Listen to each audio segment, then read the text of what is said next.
Good evening दोस्तों। आज झारखंड जो जेपीएससी पीटी है ना, जेपीएससी पीटी, उसमें कुछ बहुत इंपॉर्टेंट टॉपिक है। ठीक है, जैसे एक एसपीटी हो गया, सीएनटी हो गया, आपका ट्राइबल एडमिनिस्ट्रेटिव सिस्टम हो गया, जनजातीय शासन व्यवस्था। इसमें मतलब आपको सेंट परसेंट आपको सही करना होगा। ठीक है, आपको बस बुक होगा, वहाँ से आप पढ़ ही लेते होंगे कि भाई सीएनटी एसपीटी क्या है, ये सब क्या है। ठीक है, उसके प्रैक्टिस के लिए पढ़ने के लिए बहुत सारा वीडियो भी है। यहाँ पे मैं दो भाग में 50-50 क्वेश्चन एसपीटी से शुरू कर रहा हूँ। ठीक है, एकदम top question, top most, along with explanation. ठीक है, 50 एक सेट में, फिर 50 दूसरे सेट में। सीएनटी में थोड़ा ज़्यादा रहेगा, आप बोलेंगे तो और क्वेश्चन हम बढ़ा देंगे। ठीक है, चलिए क्वेश्चन नंबर 1 से स्टार्ट कर लेते हैं। सबसे पहले ही आप देखिए, कहता है कि Santhal Pargana tenancy supplementary provision act, Santhal Pargana काश्तकारी पूरक प्रावधान अधिनियम 1949, ये कहाँ पे लागू होता है? संथाल परगना प्रमंडल। ठीक है, संथाल परगना क्षेत्र में स्टार्ट होता है, जहाँ पे 6 जिले हैं। लेकिन इस 6 जिलों में से स्पष्ट रूप से संथाल परगना में स्पष्ट रूप से किस जिले का नाम नहीं है? ये क्वेश्चन, किस जिले का नाम नहीं है? दुमका है, साहिबगंज है, गोड्डा, देवघर, जामताड़ा है, या फिर आपका दुमका, साहिबगंज, गोड्डा, देवघर, पाकुड़ है, या फिर आपका दुमका है, पाकुड़ है, गोड्डा, देवघर, गिरिडीह। गिरिडीह संथाल परगना में आता ही नहीं, थी ये तो ऐसे ही नहीं होगा, ये तो ऐसे ही कट गया। ठीक है, उसके बाद दुमका, साहिबगंज, गोड्डा, पाकुड़, जामताड़ा। अगर आप इसका सेक्शन 2 देखेंगे ना, उसमें इसका विस्तार बताया गया कि कहाँ कहाँ है। 1 में तो शॉर्ट टाइटल और कमेंसमेंट है, सेक्शन 2 में है कौन कौन से जिलों में, तो उसमें से ये जो जामताड़ा है इसमें नहीं है। ठीक है, तो जहाँ जहाँ जामताड़ा उसको एलिमिनेट कर दो। तो गिरिडीह वाला तो खत्म हो गया, ये जामताड़ा वाला भी खत्म। फिर आपका पहला नंबर में जामताड़ा है, तो इसमें नहीं लिखा हुआ है, हालांकि है इसमें भी लागू होता है, बट मेंशन नहीं है। ठीक है, तो आंसर कौन सा हो जाएगा? बी नंबर, दुमका, साहिबगंज, गोड्डा, देवघर और पाकुड़। ठीक है, 5 जिला। चलिए, ये इसका व्याख्या है कि भाई सेक्शन 1(3) में ये बोला जाता है कि दुमका, गोड्डा, देवघर, पाकुड़ को मिलाकर संथाल परगना प्रमंडल में संपूर्ण रूप से ये इसका विस्तार है। ठीक है, जामताड़ा को छोड़ के। दूसरा नंबर क्वेश्चन है भाई, दूसरा नंबर क्वेश्चन है एसपीटी एक्ट 1949 है ना, में दी गई परिभाषा के अनुसार, परिभाषा कौन सा है? सेक्शन 4 में। और सबसे पहला परिभाषा कौन है? सेक्शन 1 में, 4(1) में आपका एबोरिजिनल का।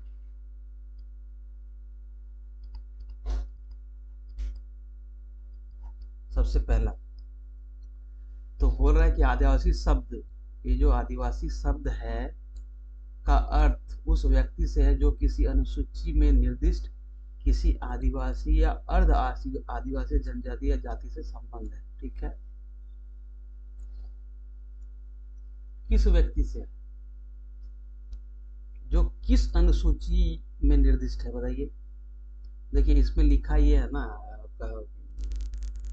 कि एबोरिजिनल या एबोरिजिनल कौन होंगे, ये आदिवासी कौन होंगे? वो लोग होंगे जो शेड्यूल्ड बी में निर्दिष्ट है। शेड्यूल, वैसे कास्ट एक व्यक्ति एबोरिजिनल कहलाएगा तब जब वो शेड्यूल बी में दिए गए जो जाति है, कास्ट या सब कास्ट, उससे बिलोंग करता हो, या तो जो स्टेट गवर्नमेंट है वो नोटिफाई कर दे कि उस जाति से होना चाहिए। ठीक है, तो देखिए ये शेड्यूल बी है। एसपीटी का सबसे लास्ट वाला जो आपका देखिएगा उसमें शेड्यूल ए डिलीट हो गया है, शेड्यूल बी। शेड्यूल बी में देखिए क्या क्या है। शेड्यूल बी में 10 गो आपका कास्ट है, जैसे कौन कौन है भाई। सबसे पहले संथाल परगना में कौन कौन रहता है, पहाड़िया। इससे ये भी याद आ जाएगा कि पहाड़िया ये बांसलोई नदी के किनारे लोग बसे थे, बांसलोई। संथाल, फिर कोरा, ठीक है, ये 3 हो गए। ये संथाल परगना के मेन ये लोग बासिंदे हैं। संथाल बाद में आए, पहाड़िया पहले थे। मतलब ये रोहतासगढ़ होते हुए लोग आए थे। एक पार्ट क्या हुआ, ये लोग बस गए भाई इधर छोटा नागपुर में जो उड़ाव कहलाए, और एक भाई चले गए इधर बांसलोई नदी के पास और राजमहल पहाड़ी वगैरह में, जो पहाड़ी के टॉप में रहते हैं, पहाड़िया हो गए। बाद में संथाल आए और हजारीबाग से भाग के पहले बंगाल, फिर हजारीबाग, फिर संथाल परगना में ये जो घाटी में रहते हैं इनको बोलता है संथाल। ठीक है, ऊपर में पहाड़िया लोग रहते हैं। तो ये हो गया 3, ये हो गए। उसके बाद देखिए कौन कौन रहते हैं। कोरा के बाद के और जान लीजिए कोल, ये 3 हो गया। उसके 4 हो गए। उसके बाद हाड़ी, हाड़ी, ठीक है, डोम, ठीक है, महली, ठीक है। उसके बाद शायद रजवार, नहीं, हाँ रजवार, हाड़ी, डोम, महली, कितना हो गया, 1, कोरा, कोल, पहाड़िया, संथाल, 4 हो गए। उसके बाद हाड़ी, डोम, महली, रजवार, 8, ठीक है। और 2 कौन बच गया भाई, बावरी, एक बावरी बच गया और एक कोई बच रहा है धांगर। धांगर किसको बोला जाता है आदिवासी में, जो कृषि कार्य में काम करते हैं। ठीक है, धांगर का विदाई का पर्व माघे। ठीक है, तो ये वाला चीज। तो ये जो 10 लोग हैं, कोई बंदा अगर ये 10 जो जाति है या कास्ट या सब कास्ट इससे बिलोंग करेगा तो वो एबोरिजिनल कहलाएगा, अन्यथा नहीं कहलाएगा। ठीक है, इसके अलावा अदर स्टेट गवर्नमेंट कोई किसी को नोटिफाई करती है कि कोई बंदा इस नोटिफाइड इन जो 10 जनजाति हैं या 10 कास्ट है इसके इतर किसी को नोटिफाई करती है, उससे बिलोंग करता है, तो वो भी आदिवासी कहलाएगा। ठीक है, तो ये है आपका चैप्टर, सॉरी सेक्शन 4 का 1 सबसे पहला। ठीक है, एक्सप्लेनेशन है। उसके बाद भूगत बंधा और कंप्लीट भोग बंधक या पूर्ण भोग बंधक, उसमें क्या बोलता है कि एक ऐसा शर्त निहित है इसमें, एक ऐसा शर्त निर्दिष्ट करता है जो भूगत बंधा आपका मॉर्गेज होता है ना, उसमें 4 सेक्शन 4 में इसका डेफिनेशन है। ठीक है, जिसके तहत ऋण उस पर लगे ब्याज सहित समाप्त माना जाता है। वो क्या शर्त है, तो पहले तो भूगत बंधा आप समझ लो क्या है। भूगत बंधा मतलब मेरा एक जमीन है, हमको कुछ पैसा चाहिए। ठीक है, ये आप देखेंगे तो सेक्शन 21 में इसका दिया हुआ है। और ये भूगत बंधा मॉर्गेज कौन कर सकता है भाई, मॉर्गेज मतलब गिरवी रखने का, कि भाई मैं एक मतलब मेरे पास जमीन है और वो नॉन एबोरिजिनल होना चाहिए, सेक्शन 21 में लिखा हुआ है। एबोरिजिनल लोग मॉर्गेज नहीं दे सकते। ठीक है, तो सेक्शन 21 में है कि अगर कोई रैयत है जो नॉन एबोरिजिनल है, मतलब एबोरिजिनल वो जो शेड्यूल बी में है उनमें से नहीं है, वो अगर कोई मॉर्गेज देना चाहे तो किसको किसको दे सकता है, land bank approved by the government, या फिर किसी रैयत को, या फिर किसको दे सकता है भाई, कोई बैंकिंग या फिनेंशियल इंस्टीट्यूट को। ठीक है, इनको दे सकता है। कितना, 6 साल के लिए। वो भी कितना दे सकता है, 1/4 ऑफ पैडी लैंड, मतलब खेती जो धान वाला खेत है उसका 1/4, 1/4 फर्स्ट क्लास बाड़ी का, अपने पास जो पहला बाड़ी होगा घर के पास उसका 1/4 दे सकता है। ठीक है, ये रिस्ट्रिक्शन इसमें। तो ये बोलता है कि भूगत बंधा मतलब आपको अगर लोन लेना है तो आप उसको गिरवी रख दो। ठीक है, उस जमीन को किसी के पास दे दो, ये ले लो और मुझे लोन दे दो कोई काम के लिए। ठीक है, अब इसमें ऐसा ऐसा शर्त है कि भाई ये जो जमीन आपने लिया इस पे जो फसल होगा या मछली बना के या कुछ भी करके जो भी इससे जो लाभ होगा उससे उस लोन का और प्लस उस लोन पे जो इंटरेस्ट है वो अगर चुक जाता है तो भुगत बंधा मॉर्गेज खत्म हो जाएगा। ठीक है, तो ये क्या शर्त निर्दिष्ट करता है भाई, ये शर्त निर्दिष्ट करता है आपका उस जमीन से होने वाला लाभ से। ठीक है, देखिए यहाँ पे लिखा गया ये वाला, by the profit arising from the holding और part of holding during the period of mortgage. उस मॉर्गेज पीरियड से के दौरान जो जमीन से उस होल्डिंग जमीन का जो होल्डिंग है उससे जो भी लाभ होगा उससे ऋण और मूलधन दोनों चुकाया जाएगा। ठीक है, ये चीज है सी नंबर। ठीक है, अब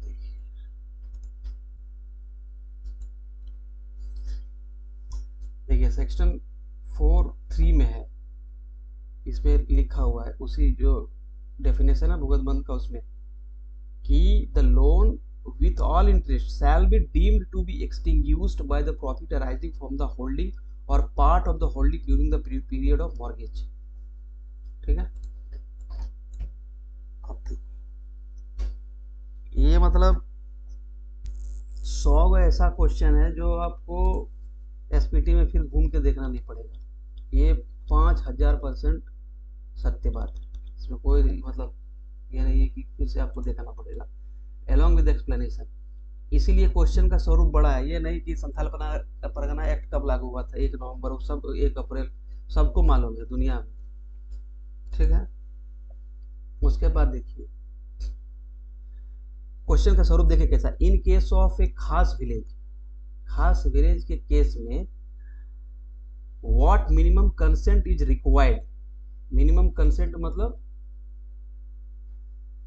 सहमति, कितना न्यूनतम सहमति चाहिए, कहाँ किसका, जमाबंदी रैयत का, for the deputy commissioner to proceed with the appointment of village headman. सबसे पहले तो खास विलेज क्या होता है, खास विलेज ऐसा विलेज है जहाँ पे मूल रैयत या विलेज हेडमैन VH, हम आपसे मूल रैयत को MR लिखेंगे, विलेज हेडमैन को VH लिखेंगे, ये दोनों नहीं है खास विलेज में। ठीक है, उसको बोलते हैं। देखिए एसपीटी में कुछ खिलाड़ी लोग हैं, जैसे कि क्या क्या है देखिए, इसको जानने से पहले देख लीजिए खास विलेज का कैसे ये होता है ना। इसमें कुछ कुछ खिलाड़ी लोग कौन कौन है भाई, सबसे पहले कमिश्नर, पहले तो स्टेट गवर्नमेंट है भाई। ठीक है, ये तो एक गवर्नमेंट लॉ बना दी, उसके बाद मतलब लॉ बनाने का काम तो गवर्नमेंट का है, उसके बाद कमिश्नर, उसके बाद DC, सबसे मेन हीरो यही है गोविंदा। ठीक है, इसके बाद आता है लैंडलॉर्ड। लैंडलॉर्ड मतलब पहले जमींदार, LL हम लोग लिखेंगे आपसे लैंडलॉर्ड। ठीक है, अब लैंडलॉर्ड, उसके बाद होता है विलेज हेडमैन भाई, मूल रैयत भाई। ठीक है, उसके बाद टेन्यूर हेल्डर। ठीक है, उसके बाद रैयत। ठीक है, तो ये सब होते हैं आपका मेन हीरो। ठीक है, तो खास विलेज में क्या होता है, खास विलेज क्या होता है, खास विलेज ऐसा विलेज है ना जिसका मूल रैयत या विलेज हेडमैन नहीं है। मूल रैयत और विलेज हेडमैन का काम क्या है, वहाँ का जो गांव है उसका देखरेख करना, वहाँ से लगान वसूल करके लैंडलॉर्ड मतलब सीओ को जमा कर देना। अभी के समय में अगर देखें तो जमींदारी प्रथा नहीं है। ठीक है, तो ये होता है खास विलेज। तो खास विलेज के लिए एक, जब विलेज हेडमैन नहीं है या मूल रैयत नहीं है तो लगान कौन देगा, डायरेक्ट रैयत देगा लैंडलॉर्ड को। तो उसके सुविधा के लिए क्या किया जाता है कि भाई आप लैंडलॉर्ड के पास जाओ, सॉरी विलेज हेडमैन के पास जाओ या मूल रैयत, लेकिन खास विलेज में तो आपका विलेज हेडमैन या मूल रैयत है नहीं। अब नहीं है तो भाई अपॉइंट करना होगा। अपॉइंट करना होगा मतलब वहाँ का जो जमाबंदी रैयत है, जिनका दाखिल खारिज हो गया है, नाम चढ़ गया रिकॉर्ड, राइट ऑफ रिकॉर्ड में, उन जितने मान लीजिए कि 15 है, उनका 2/3 कंसेंट होना जरूरी है। ठीक है, लैंडलॉर्ड क्या करेगा, एक एप्लीकेशन देगा डीसी को विद द कंसेंट ऑफ जमाबंदी रैयत, कितना 2/3, यही लिखा है आपका सेक्शन 5 में। देखिएगा अभी एक्सप्लेनेशन भी हम लोग पढ़ ही लेंगे ना, इसीलिए ये क्या है कि इस तरह का है कि सारा एक्सप्लेनेशन भी आपको याद हो जाएगा। एक क्वेश्चन में देखिए क्या क्या याद हो गया, विलेज हेडमैन, मूल रैयत, ठीक है, जमाबंदी रैयत, सब कुछ। तो 2/3 होगा इसका answer, the consent of at least 2/3 of the jamabandi raiyat. ठीक है, बाकी ये सब नहीं होगा। देखिए सेक्शन 5 में लिखा है ना, ये देखिए कि धारा 5 में यह प्रावधान है कि उपायुक्त खास ग्राम के लिए ग्राम प्रधान की नियुक्ति की कार्रवाई ग्राम के जमाबंदी रैयतों के कम से कम 2/3 के सहमति से करेगा, 2/3। ठीक है, हो सकता है वो लोग नहीं चाहते होंगे विलेज हेडमैन हम डायरेक्ट रेंट देंगे भाई लैंडलॉर्ड को, ठीक है, तो इसलिए सहमति चाहिए। उसके बाद what is the minimum security requirement, आपको पता है कि अगर विलेज हेडमैन अपॉइंट हो गया तो विलेज हेडमैन अपॉइंट होने के बाद उसको एक सिक्योरिटी मतलब गिरवी रखना पड़ता है, एक तरह का गिरवी। ठीक है, तो 1 साल के लिए रखना पड़ता है। सेक्शन 8 में देखेंगे काबूलियत या पट्टा एग्जीक्यूट करना पड़ता है उसको एज ए सिक्योरिटी, है ना, उसको एक पट्टा दिया जाता है। ठीक है, तो उसका जो अपना पट्टा है, ठीक है, और ऑफिशियल पट्टा दिया गया है, दो मिला के इसका रेंट कितना होना चाहिए। तो विलेज का जो टोटल ग्राम, विलेज का जो टोटल रेंट होगा ना, उस गांव का टोटल रेंट, उसका 10% होना चाहिए। ठीक है, ये आपको मिलेगा सेक्शन जो 7 है उसमें लास्ट में ये चीज लिखा हुआ है। ठीक है, 5 पर नहीं 10%, ये वाला आंसर हो जाएगा बी नंबर, एक बी नंबर। ठीक है,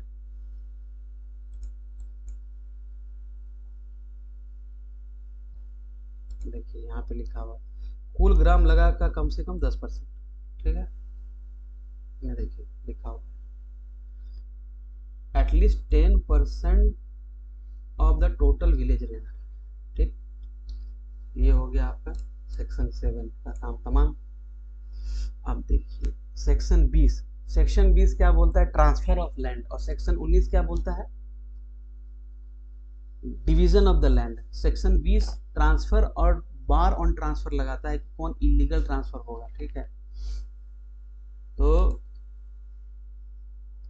सबसे पहला सेक्शन 20 को बढ़िया से पढ़ लीजिएगा, इसमें कुछ सेक्शन से बड़ा इंपॉर्टेंट है 20, ऐसे तो बहुत इंपॉर्टेंट है भाई, इसलिए छोड़िए इसको, हटाइए 20।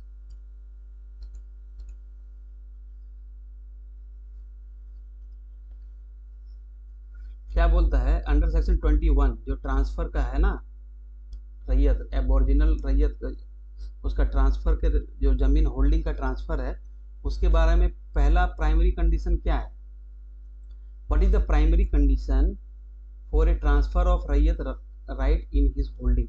तो प्राइमरी कंडीशन जानने से पहले आपको सारा कंडीशन जानना पड़ेगा भाई कि क्या क्या होना चाहिए, और by sale, gift, mortgage, etc. ठीक है, it must have prior permission of the deputy commissioner, पहला, या it must be at least it must be to the another bona fide cultivation rayat of the same village, the right to transfer must have been recorded in the record of rights, या the transfer must be registered in the office of the landlord। तो देखिए transfer हो जाएगा जब क्या है ना कि लीज से 20 सेक्शन 21 में ये बोलता है लीज आपका गिफ्ट, फिर आपका कॉन्ट्रैक्ट, एग्रीमेंट, ठीक है, सेल, ठीक है, ये सब चीज से आप जमीन का ट्रांसफर कर सकते हो with the prior permission of DC, वो भी ठीक है, लेकिन ये तब तक वैलिड नहीं होगा जब तक कि रिकॉर्ड ऑफ राइट में ये दर्ज नहीं हो जाए। अगर ये रिकॉर्ड ऑफ राइट में दर्ज हो गया तभी ये वैलिड माना जाएगा। इसीलिए सब कुछ होने के बाद भी अगर रिकॉर्ड ऑफ राइट प्रिपेयर नहीं हुआ उस लेन देन का तो ये नहीं माना जाएगा वैलिड ट्रांजेक्शन। इसलिए ये क्या हो जाएगा, the right to the transfer must have been recorded in the right of records. ये ठीक है, देखिए लिखा है ना, क्लियरली स्टेट्स 21 क्या बोलता है,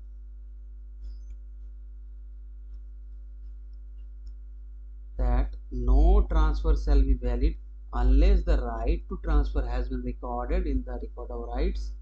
ठीक है, लिखा है जब तक कि अंतरण का अधिकार अभिलेख में दर्ज ना हो तब भी केवल उसी सीमा तक वैध होगा जिस सीमा तक यह दर्ज हो। ठीक है, ये हो गया 20 का सेक्शन 1 का जो प्राइमरी कंडीशन है। ठीक है, उसके बाद बोलता है under the provision of SPT act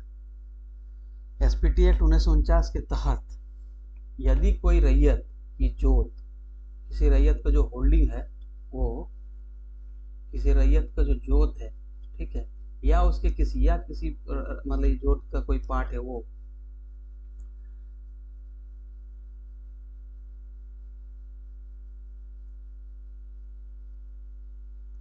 को लगान के बकाये की डिक्री के निष्पादन में बेचा जाता है तो लगान दावित के संबंध में क्रेता की कानूनी स्थिति क्या होगी।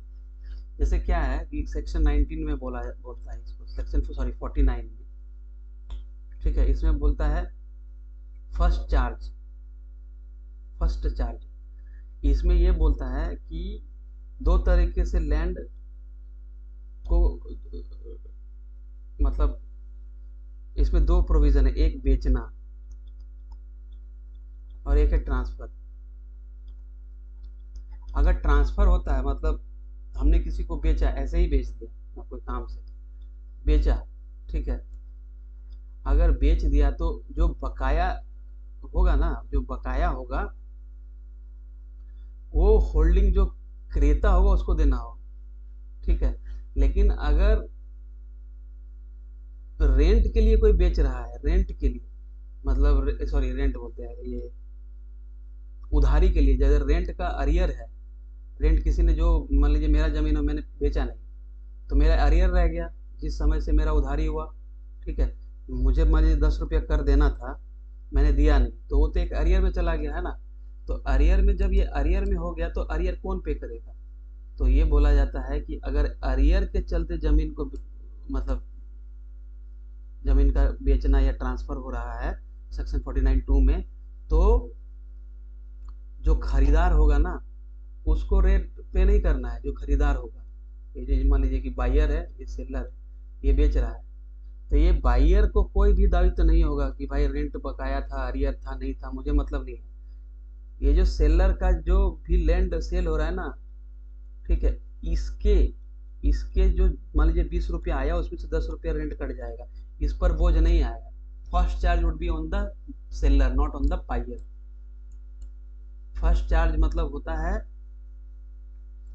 अगर कोई चीज डिफॉल्ट हो गया और उस चीज को रिकवरी करने के लिए कोई चीज को बेकार उसका संपत्ति बेचा जा रहा है, मान लीजिए मैं एक सेलर हूँ, मेरा मान लीजिए 20 लाख का आपका रेंट का बकाया है मान लीजिए, अब मैं जमीन बेच रहा हूँ, ठीक है, तो जमीन जब बेचूंगा तो सबसे पहले जो इसका हिस्सा होगा, जो भी पैसा आएगा उसमें जो अरियर है उसके हिस्से में जाएगा ये, और पहले अरियर कटेगा और फिर जो खरीद रहा है उसके पास बिना अरियर का ये लैंड जाएगा। मतलब जो खरीदार है उसको कोई भी बकाया पे नहीं करना होगा। ठीक है, यहाँ पे ऑप्शन है देखिए, the purchaser acquires the holding subject to the rent liabilities prior to the date of sale. नहीं, purchaser requires the holding subject to the all rent liability prior to the digital object. नहीं, the purchaser acquires the holding free of all liabilities for the rent for any period prior to the date of sale। yes। उसके बाद देखिए, the purchaser is liable for 1 year arrears of the rent prior to the date। नहीं, the purchaser is liable to pay arrears of rent from the sale proceeds। ये सब कुछ नहीं, जो खरीदार है उसके पास बिना अरियर फ्री लैंड जाएगा, उसको कुछ भी बकाया नहीं देना है। ठीक है, उसके बाद देखिए लिखा हुआ है यहाँ पे, the purchaser shall acquire the holding free of all liability for rent for any period prior to the date of sale. मतलब धारा 49 में है कि क्रेता बिक्री की तारीख से पहले किसी भी अवधि के लगान के सभी दायित्वों से मुक्त जोत का अधिग्रहण करेगा। ठीक है, अगर मैं खरीद रहा हूं, अगर किसी लैंड का जो बिकना है वो कोई अरियर, मतलब कोई रेंट बहुत पुराना है, अरियर है, अरियर मतलब बहुत पुराना रेंट बकाया है, तो बकाया के वसूली के लिए किसी को बेचा जा रहा है, तो जो खरीदार होगा उस पर कोई दायित्व नहीं होगा, बेचने के बाद जो पैसा आएगा उससे अरियर को रिकवर किया जाएगा। ठीक है, यही बोलता है फर्स्ट चार्ज 49। और अगर ट्रांसफर हो रहा है, ये तो अरियर के लिए बेचा जा रहा है, अगर सिर्फ ट्रांसफर हो रहा है एक से दूसरे के पास, तो क्या होगा, ये जो बेचेगा ना विक्रेता, इसका होल्डिंग से इसको वसूला जाएगा जो रेंट है बचा हुआ, ये क्रेता को कोई भी रेंट नहीं देना होगा। ठीक है, दोनों केस में। सेक्शन 49 का दोनों पारा देख लीजिए, आप समझ में आ जाएगा। आप कभी भी ऑब्जेक्टिव बना रहे हैं तो आप बगल में उसको रख लीजिए एक्ट को, तभी मतलब हो पाएगा, अदरवाइज नहीं हो पाएगा। ठीक है, और फिर व्याख्या को पढ़ लीजिए। उसके बाद देखिए, according to section 22 of the SPT act 1949, a transferable right of aboriginal रैयत in his holding can only be transferred to, किसे अंतरित किया जा सकता है, आदिवासी रैयत की जोत में अंतरणीय अधिकार को केवल किसे अंतरित किया जा सकता है, बोलिए। ऑल एबोरिजिनल्स रैयत of Santhal Pargana division, anyone provided by the deputy commissioner grant prior to the sanction, a bona fide cultivation aboriginal रैयत of Pargana Taluk Tappa in which holding is situated, any person provided the transfer is maximum for the 5 years। अगर आप जाएंगे ना SPT act में, SPT act बोलता है कि आप ट्रांसफर हो सकता है subject to the prior condition of the DC, but उसी को जो कि एक बोनाफाइड कल्टीवेशन एबोरिजिनल रैयत है, कहाँ का, उस परगना का, तालुक या तप्पा का, उसी को हो सकता है। आप किसी को भी ट्रांसफर नहीं ले रहे कि आप संथाल परगना में और धनबाद वाले रैयत को आप जमीन बेच दिए, ऐसा नहीं होगा। ठीक है, देखिए इसमें लिखा भी है, धारा 20(2) एक आदिवासी रैयत के अंतरणीय अधिकार के अंतरण को परगना, तालुक या टप्पा जिसमें जोत स्थित है, ये एक वास्तविक कृषि आदिवासी रैयत के अलावा किसी और को प्रतिबंधित करती है। मतलब जो कृषक आदिवासी रैयत होगा उसी को होगा पहला, और दूसरा वो सिचुएटेड होना चाहिए उस परगना, तालुक या टप्पा में जहां पे ये जमीन है। ठीक है, इतना बड़ा क्वेश्चन। संथाल परगना काश्तकारी अधिनियम 1949 की धारा 22 के तहत, अब याद कीजिए 22 क्या है, एक रैयत गांव से अपनी अस्थायी अनुपस्थिति के मामले में अपनी जोत को अस्थायी रूप से खेती के लिए न्यास पर दे सकता है। यदि कोई अवधि निर्धारित नहीं की गई है तो रैयत द्वारा स्वयं खेती फिर से शुरू न करने पर कितने समय में जोत को परित्यक्त माना जाता है। मतलब ये सेक्शन 20 क्या बोलता है, सॉरी सेक्शन 22 बोलता है, ये जो है ना सेक्शन 20 क्या बोलता है, टेम्पोररी हैंडिंग ओवर है ना, temporary handing over of land holding. इसमें 4 कंडीशन है। पहला है, इसमें 4 कंडीशन है टेम्पोररी हैंडिंग ओवर में। पहला तो वो बीमार है भाई फिजिकली रूप से, दूसरा उसका जो है ना आपका, एक तो एक बीमार है, सॉरी, सबसे पहले इसको सीरियली याद करना है इस तरह से, बीमार वाला में इसमें ए बी सी डी है, 4 है कंडीशन, ठीक है। A B C D, 4 condition है, यहाँ पर लिख लेते हैं ए बी सी डी। ए में क्या बोलता है भाई कि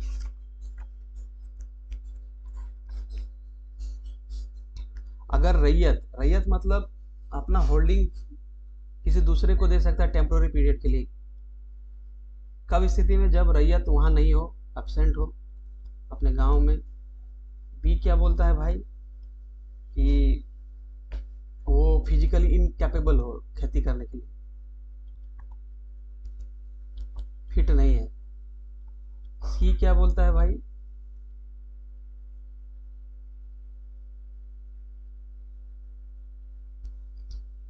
जो मवेशी है ना जिससे खेती करता है वो लॉस हो गया उसका।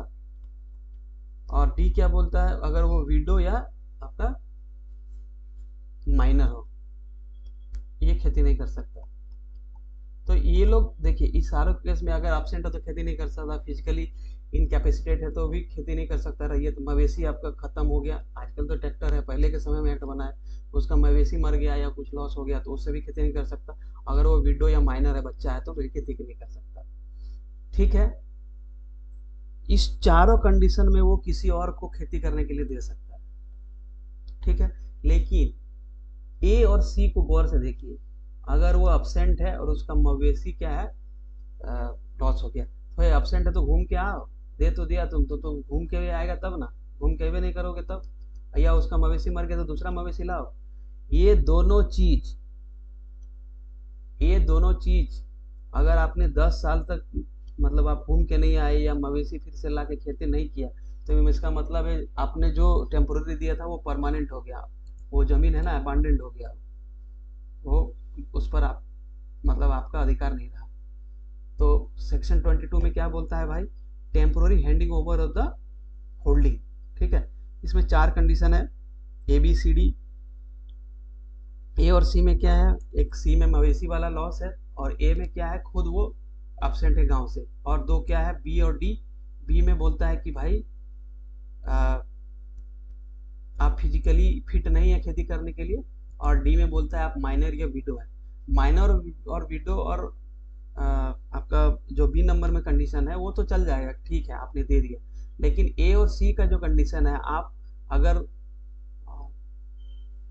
गांव में अनुपस्थित थे और आपने जमीन दे दिया किसी को खेती करने के लिए, या आपका मवेशी मर गया था इसलिए आपने खेती नहीं किया, और दोनों केस में अगर आपने दे दिया और 10 साल तक फिर से उसको क्लेम नहीं किया कि खेती नहीं किया, तो वो अबांडन माना जाता है, परित्यक्त माना जाता है, ठीक है। यहाँ पे लिखा होगा देखिए 10 ईयर्स, ठीक है। अब क्या है भाई, यहाँ पे देखिए 10 साल।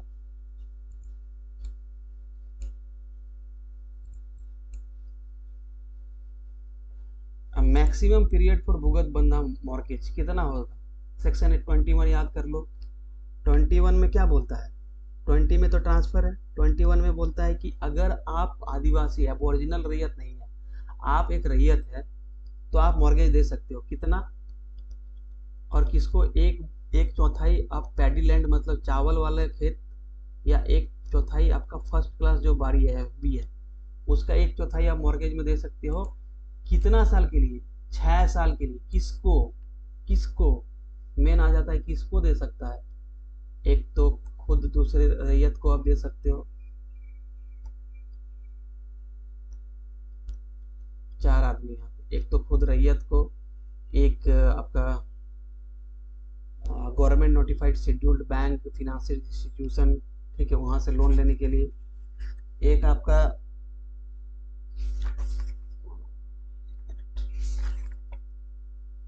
हाँ ग्रेन गोल रिकॉग्नाइज बाय डीसी के द्वारा, ग्रेन गोल होता है कि, और एक रजिस्टर्ड सोसाइटी के अंदर, ठीक है, रजिस्टर्ड सोसाइटी के अंदर। इस 4 आदमी को आप दे सकते हो 6 साल के लिए, 1/4 ऑफ और पैडी लैंड और आपका 1/4 ऑफ आपका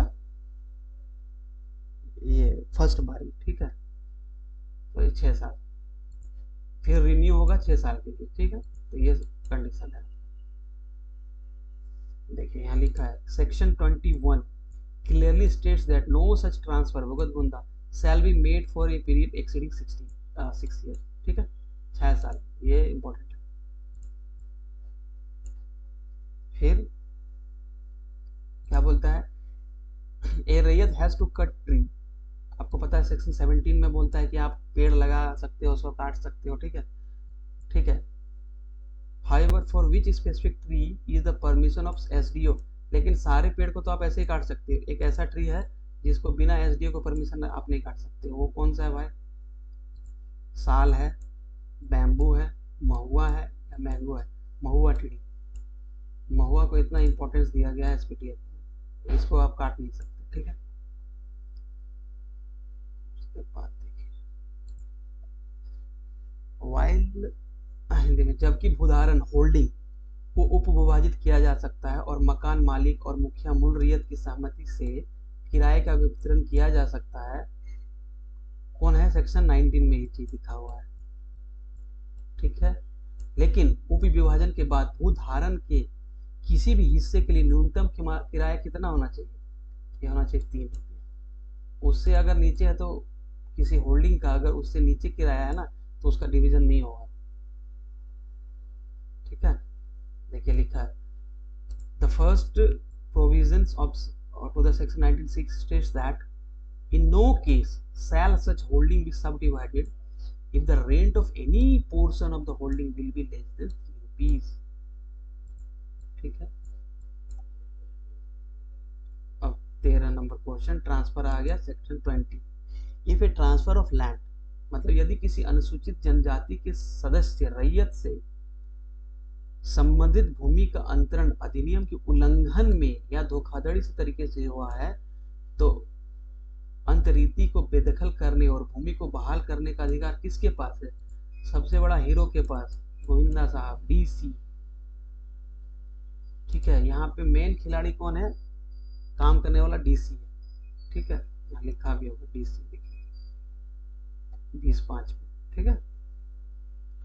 limitation of suits for arrear of rent government, ठीक है। मान लीजिए रेंट आपका चैप्टर 5 में है भाई, ठीक है, 43 से आपका 52 तक है, ठीक है। 43 सेक्शन से लेके 52 तक है। 43 में क्या बोलता है? रेंट आपका नगद होगा, कोई वस्तु के रूप में नहीं। फिर आपका 43A में क्या बोलता है? रेंट कब जमा करना है? तो 4 क्वार्टर में, 4 इंस्टॉलमेंट में, 1 2 3 4 क्वार्टर का जो आखिरी 1 क्वार्टर है, ठीक है, आखिरी संध्या में, ठीक है, जमा करना है।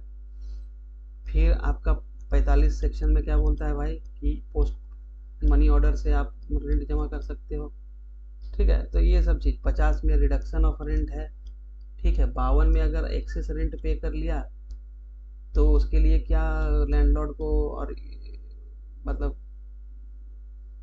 पनिशमेंट दिया गया है, ये सब है 52 में, ठीक है। तो ये क्या बोलता है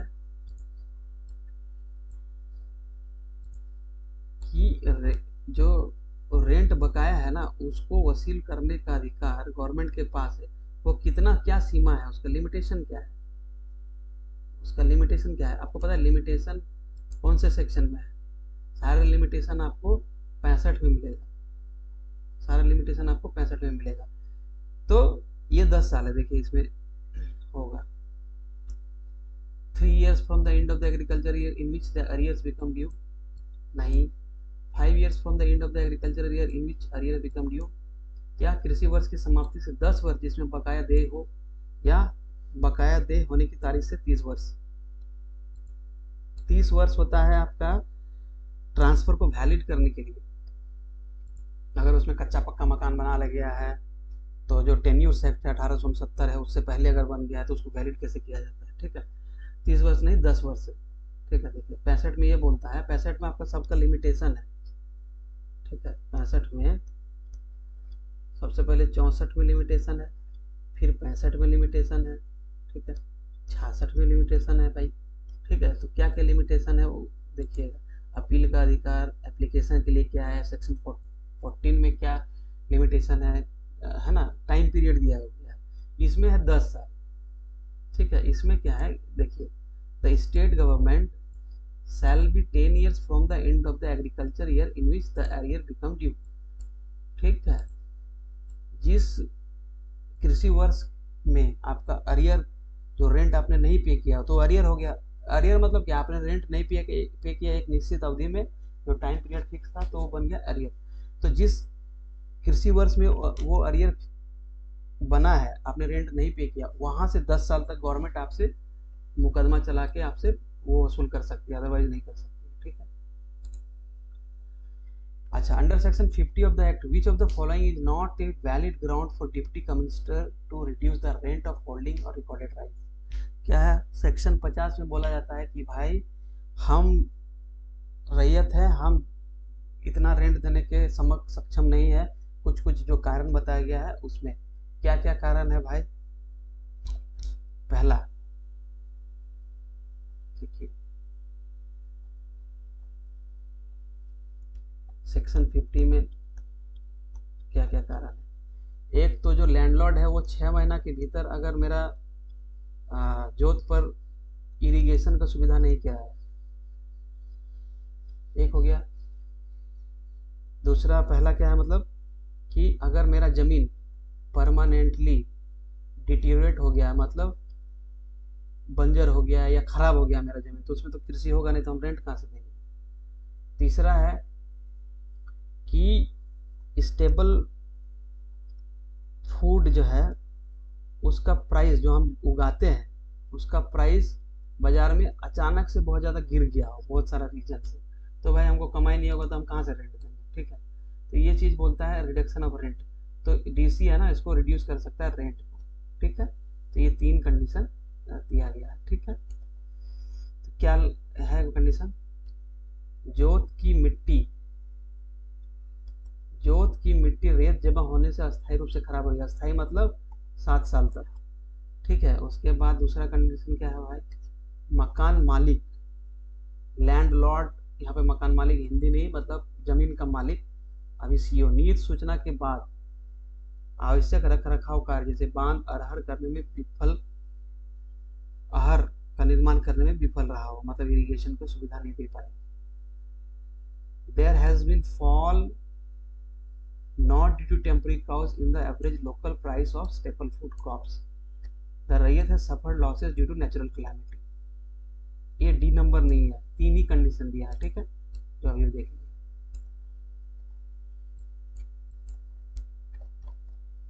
और उसके बाद आप देखिए 16 नंबर है भाई, penalty for illegal possession after भुगत बंदा एक्सपायरी। भुगत बंदा एक्सपायरी किसमें? भुगत बंदा आपका 21 में है। ठीक है, 1/4 ऑफ जो चावल खेत है उसका, या जो फर्स्ट बाड़ी है उसका, किसको? 4 आदमी को, रैयत को, बैंक, कोई रजिस्टर्ड सोसाइटी, जो Bihar Bengal registered society act है उसके अंडर, या फिर आपका जो ग्रेन गोल है उसके लिए डिप्टी कमिश्नर जो नियम बनाता है उसको, 4 को, इतने अवधि के लिए 6 वर्ष के लिए। 6 वर्ष के बाद ऑटोमेटिकली जो मॉर्गेज है उसको खाली करना पड़ेगा। ठीक है, अगर खाली नहीं करता है तो जो इलीगल पोजीशन है उस पर कितना का जुर्माना लगेगा भाई बताओ? उस पर जुर्माना कितना का लगेगा? 3 महीना प्लस 500 रुपया, और अगर ये तो हो गया तब भी, और उसके बाद भी कंटिन्यू करता है तो कितना लगेगा आपका? 10 रुपया पर डे। 3 महीना, उसके बाद 500 और 10 रुपया पर डे। 3 महीना फिर 500 रुपया, ये तो फिक्स हो गया। और उसके बाद आपको नोटिस मिला और उसके बाद आप खाली नहीं किया तो 10 रुपया पर डे के हिसाब से आपको देना पड़ेगा, जितना दिन तक आप कंटिन्यू करेंगे ऑफेंस। ठीक है, तो ये हो गया आपका ये भुगत मुंदा मॉर्गेज खाली आप नहीं करेंगे 6 साल के बाद, जब मॉर्गेज का टर्म खत्म होता है तब। 21(6) में ये कहा गया है भाई कि ऐसे बंदग्राही को 3 महीने तक की अवधि के लिए कारावास और 500 रुपये का जुर्माना दिया जा सकता है।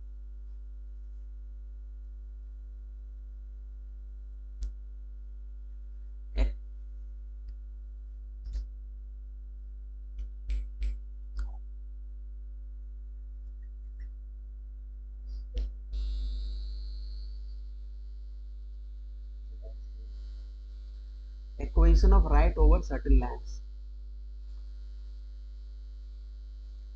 देखिए, ट्रांसफर जब सेक्शन 20 में हो गया, ठीक है, तब तो ठीक है, लेकिन इसके बाद bar on acquisition of certain land से सेक्शन 69 में, और क्या क्या है भाई, 5 गो है,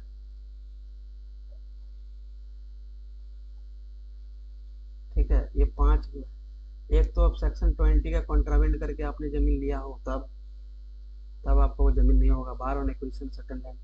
अगर 1894 कंपनसेशन एक्ट के तहत कोई जमीन एक्वायर किया गया है गवर्नमेंट द्वारा या रेलवे के लिए तब, या केवल पब्लिक पर्पस के लिए जमीन लिया गया है तब, या कोई जो विलेज हेडमैन है उसका होल्डिंग है ना, या जाहिर थान, या आपका मान लीजिए बरियल ग्राउंड है, ठीक है, वो सब, या मूल रैयत या विलेज हेडमैन का खुद का जमीन है, तो ये सब पर आपका कब्जा नहीं हो सकता, ठीक है, ये सब में आपका एक्विजिशन, लैंड एक्विजिशन वैलिड नहीं होगा अंडर सेक्शन 69, ठीक है। तो 5 वो कंडीशन है, आप उसको देख सकते हो, ठीक है, लिखा है यहाँ पे, notwithstanding anything in the law, the SPT Act 1949 bars the accrual of right to any person over certain lands. Which of the following is not listed in section 69 as land over which no legal right accrued? Village headman official holding, yes, ये है, तो इस पर आपका holding नहीं होगा। Land held और acquired इन contravention section 20, okay. Land acquired under land acquisition act 1994, इस पर भी नहीं होगा। Land which is temporarily settled for the real cultivation, इस पे होगा। डी नंबर नोटिफाइड नहीं है, डी नंबर नोटिफाइड नहीं है, ठीक है, सेक्शन 69 में डी नंबर, ठीक है, डी नंबर आंसर। 5 कंडीशन है, देखिए।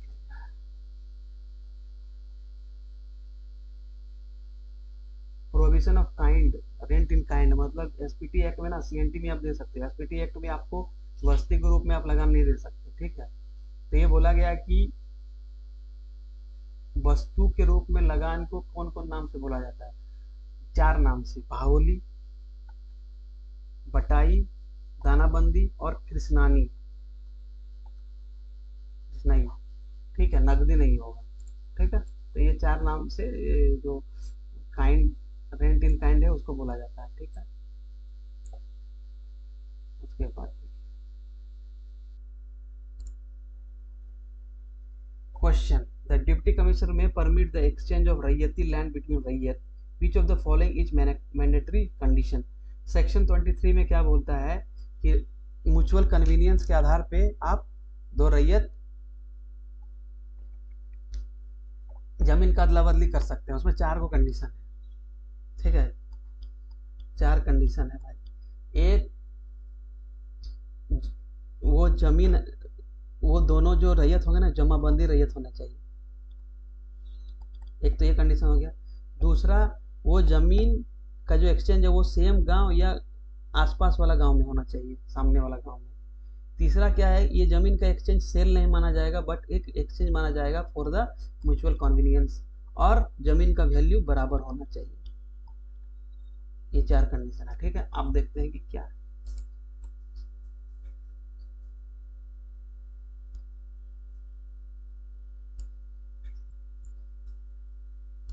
पहला क्या है, the land propose to be exchange must be different but mutually agreeable and value. फिर क्या बोलता है, the transaction must primarily be concealed sale for tax purpose, नहीं। The parties to be exchange must both jamabandi raiyat, yes. The land propose to be exchange must be situated only in same village, नहीं only in same village नहीं, उसके पास वाला जमीन भी हो सकता है, तो I think B number answer हो जाएगा। लेकिन यहाँ क्या पूछा था,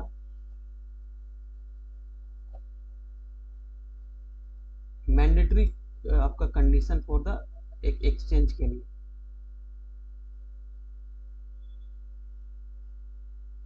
इसमें क्वेश्चन होना चाहिए ना नॉट ए मैंडेटरी क्वेश्चन, तो ये बी नंबर आंसर होना चाहिए, सॉरी। ठीक है, ये सारे कंडीशन है बी नंबर छोड़ के।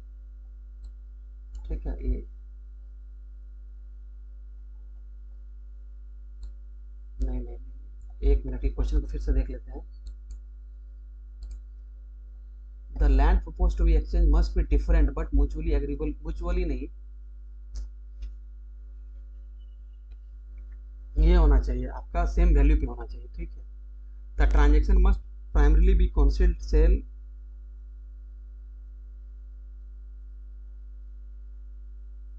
The parties to be exchange both jamabandi raiyat, the land propose to be exchange must be situated only in the same village, नहीं इस कंटिन्यूअस विलेज में भी होना चाहिए, तो ये हो जाएगा सी नंबर। ठीक है, बाकी पार्शियली करेक्ट है।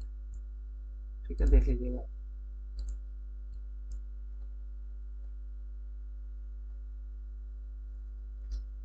उसके बाद देखिए, when the village headman of A village which is not ए खास village dies, the landlord is required to report to the fact to the deputy commissioner. जब कोई एक गांव का ग्राम प्रधान डेथ कर जाता है तो उसको लैंडलॉर्ड जो होता है मालिक, उसको कितने दिन के भीतर, मौत के कितने दिन के भीतर, जो ग्राम प्रधान के मृत्यु के कितने दिन के भीतर डीसी को सूचना देना पड़ता है, 3 months। ठीक है, 3 months, 3 months। ठीक है, 3 months। सेक्शन आपका 6 में है। उसके बाद देखिए, according to the section 420 SPT act 1949, vacant holding मतलब क्या हुआ, जिसका रैयत नहीं है, मर गया, वैकेंट होल्डिंग। ठीक है, जैसे कि होल्डिंग फॉर विच रैयत हैज डाइड विदाउट हेयर्स, अपने वैसा हेयर जो डेथ कर गया हो लेकिन उसका कोई अधिकारी नहीं हो, बाल बच्चा नहीं होगा। ठीक है, चीज हो गया। उसके बाद देखिए, ए रैयत right to manufacture bricks and tiles on the holding as per section 15 is subject to which condition, कौन से कंडीशन के लिए के साथ वो अपना, देखिए सेक्शन 13 क्या बोलता है, सेक्शन 13 बोलता है कि भाई किस तरह से जमीन को उपयोग कर सकता है एक रैयत, 13 बोलता है। 14 बोलता है कि भाई आप कुछ कंट्रावेंट करेंगे तो आप डीसी आपको बेदखल कर देगा। फिर 15 से 18 तक जमीन को किस तरह उपयोग करना है वो दिया गया है। 15 में टाइल्स है ना, या ब्रिक्स कर सकता है। 18 में बांध अरहा ये सब इरिगेशन के लिए कर सकता है। 17 में कोई पेड़ पौधा लगा के उसका कर सकता है, महुआ ट्री काट सकता है, कुकुन लगा सकता है। 18 में कोई पक्का मकान बना सकता है। ठीक है, तो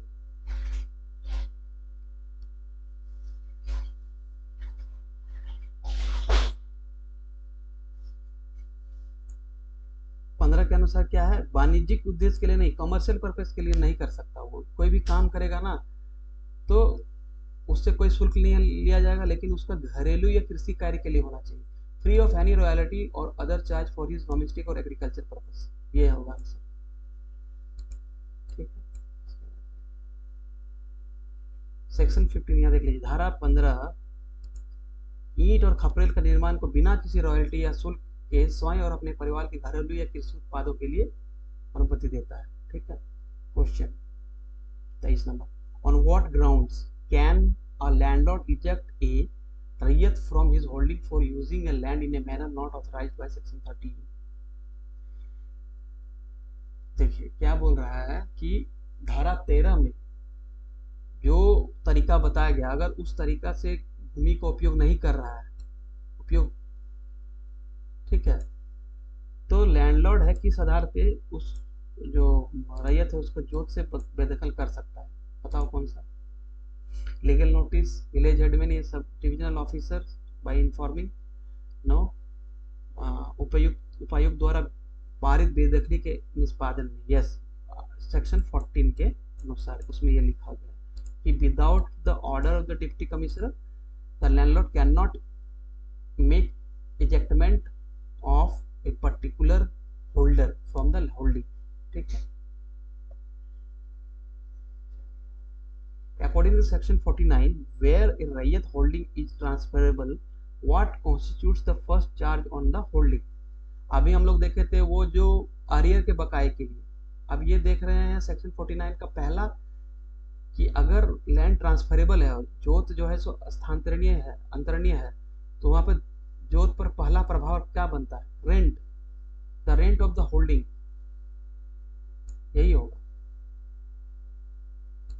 रेंट बकाया पहले चुकाना पड़ेगा आपको, तभी बिकेगा जमीन। ठीक है, वेयर द रैयत holding is the rent of the holding shall be first charge.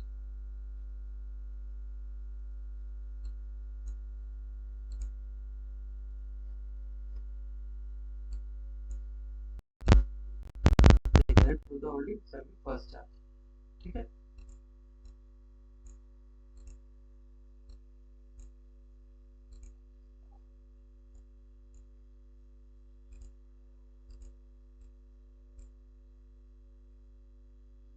ये होगा जहां किसी रैयत का जोत अंतरणीय है, जोत का लगान जोत पर पहला प्रभाव होगा।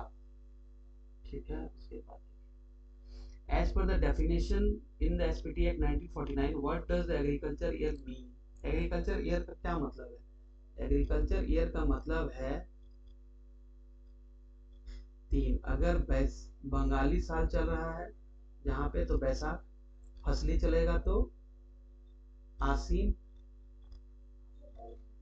और अगर कोई नहीं तो एग्रीकल्चर ईयर जो प्रेवलेंट है वहां पे। ठीक है, ये 25 क्वेश्चन था, देख लीजिए। The year commences on the first day of Baisakh, Baisakh Bengali वर्ष के लिए, यहाँ पूछा है फसली वर्ष के लिए, फसली वर्ष के लिए आसीन हो जाएगा। ठीक है, फिर the year commencing on the first day of post, तो ये तो पोस्ट का जिक्र ही नहीं है। The calendar year commencing on the 1 जनवरी, ये भी जिक्र नहीं है। ठीक है, तो ये हो जाएगा आपका बी नंबर। ठीक है, तो ये हमारा 25 क्वेश्चन था, फिर हम लोग 25-25 का सेट में 3 और करेंगे। ठीक है।